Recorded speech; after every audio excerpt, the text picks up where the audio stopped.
Hey Pathfinders, it's Elise again, bringing you this week's Marketplace Minute. Remember that Pathfinders exist to awaken marketplace leaders, visionaries, and world changers. Last week we talked about self-awareness. This week we're going to talk about the second component of emotional intelligence, self-management, which is the ability to manage one's internal states and impulses.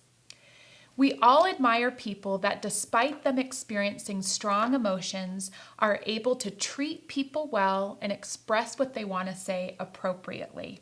How do these people do this? Well, I gave you a little homework assignment last week to make a list of those situations that trigger strong emotions for you, and then to identify the emotion that you feel when you're experiencing it. Then we talked about evaluating if the response you are currently having is the one that you want to have. If you decided that it isn't the response that you want to have and you want to have a better response, the first thing that you can do is you can evaluate the story that you're telling yourself about that situation. What we tell ourselves about a situation impacts our feelings about that situation and then results in our response to that situation. So let me give you an example. Let's say your triggering situation is somebody cutting you off on the freeway. And let's say that the story that you tell yourself is, "What a jerk," or "I can't believe that person cut me off." Well, the likely emotion to follow that would be anger. And possible responses to that could be tailgating them, yelling out the window, or maybe even worse. But let's backtrack a little bit.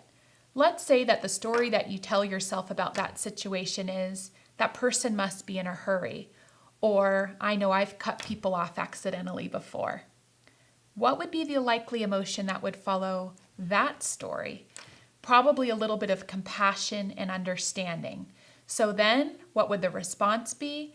Probably pretty uneventful, and you would just go on driving, not giving the incident a second thought. So how can we change the story that we tell ourselves about a situation? Well, the first is that we can ask some questions. We can get some feedback. Perhaps the way that we're interpreting it isn't the way that somebody else intends it.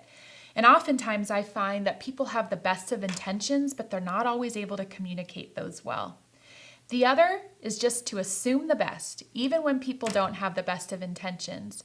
Some things that I sometimes tell myself are, "It's probably not about me," or "I have no idea what they're struggling with." I find that when I change the thoughts that I have about a situation, it changes the emotion that I have and it changes the response that I have, making my ability to manage my emotions much more doable. So my practical tip for this week is go back to that list that you made and ask yourself if there's a different story that could be told about it. Maybe that means talking to the person in the situation and figuring out what their intentions are. Or like I said, maybe it's just deciding to assume the best.